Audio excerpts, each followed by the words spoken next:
കനറ ബാങ്കിൻ്റെ മാവേലിക്കര ബ്രാഞ്ചിലെ കൺകറൻറ്റ് ഓഡിറ്ററായിട്ടുള്ള സുധാകരൻ എന്ന ചാർട്ടേഡ് അക്കൗണ്ടൻറ്റിനെ കൈക്കൂലി വാങ്ങിച്ചതായിട്ട് ബന്ധപ്പെട്ടിട്ട് ഞങ്ങൾ വിജിലൻസ് ഇന്നലെ അറസ്റ്റ് ചെയ്തിട്ടുണ്ട്.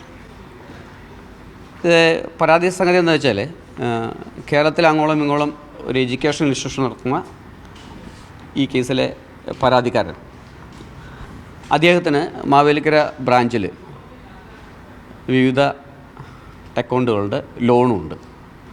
അപ്പോൾ അദ്ദേഹത്തിൻ്റെ ഒരു ലോൺ അക്കൗണ്ടുമായിട്ട് ബന്ധപ്പെട്ടിട്ട് അദ്ദേഹം സമർപ്പിച്ചിട്ടുള്ള രേഖകൾ ശരിയല്ല.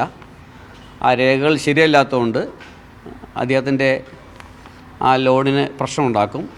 അദ്ദേഹത്തിൻ്റെ അക്കൗണ്ടുകൾ NPA ആക്കിയിട്ട് മാറ്റാൻ വേണ്ടിയിട്ട് റിപ്പോർട്ട് കൊടുക്കും.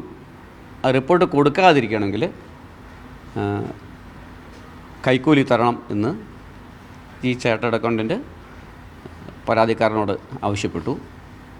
6 ലക്ഷം രൂപയാണ് അദ്ദേഹത്തിനോട് കൈക്കൂലി ആവശ്യപ്പെട്ടത്.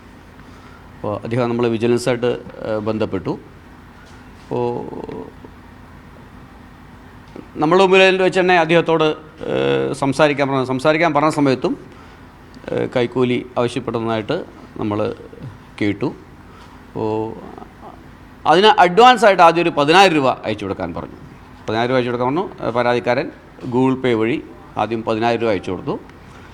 പിന്നെ നമ്മളിവിടെ വിജിലൻസ് കേസ് രജിസ്റ്റർ ചെയ്ത് ബാക്കി പൈസ അദ്ദേഹം നേരിൽ തരണമെന്ന് പറഞ്ഞു. അപ്പോൾ അങ്ങനെ അതിട്ട് അതിൻ്റെ ഒരു പ്രാഥമിക നടപടി എന്നുള്ള രീതിയിൽ 50,000 രൂപയായിട്ട് പരാതിക്കാരൻ ഈ ശ്രീ സുധാകരൻ്റെ കൊല്ലത്തുള്ള ചിന്നക്കടക്കടുത്തുള്ള വീട്ടിൽ ചെന്നു. അവിടെ വിജിലൻസ് സംഘം ഉണ്ടായിരുന്നു.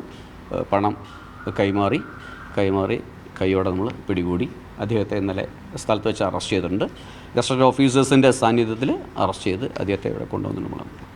ഇപ്പോൾ ഇയാൾ ഇത് ഈ ഒരാളോട് മാത്രമാണ് ആവശ്യപ്പെട്ടുള്ളത്, അല്ല കൂടുതൽ തരത്തിലുള്ള ഉണ്ടോയെന്നുള്ളത് നമ്മൾ പരിശോധിക്കണം. നമുക്കിടുന്ന ഇൻഫർമേഷൻ അനുസരിച്ച് this is not a first incident. അപ്പോൾ അതിൽ കൂടുതൽ നമ്മൾ അന്വേഷണം ഉണ്ടാവും. അല്ല, അത് പിന്നെ RBIയുടെ പിന്നെ ലിസ്റ്റ് പ്രകാരമുള്ള ഈ കൺകറൻറ്റ് ഓഡിറ്ററാണ് അദ്ദേഹം.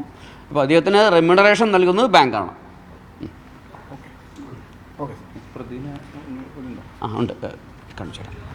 ഇനി ബാക്കി അദ്ദേഹത്തെ നമ്മൾ കോടതിയിൽ ഹാജരാക്കും. തുടർന്നുള്ള മറ്റ് അന്വേഷണം ഉണ്ടാകും. 6 ലക്ഷം രൂപയാണ് ആവശ്യപ്പെട്ടത്.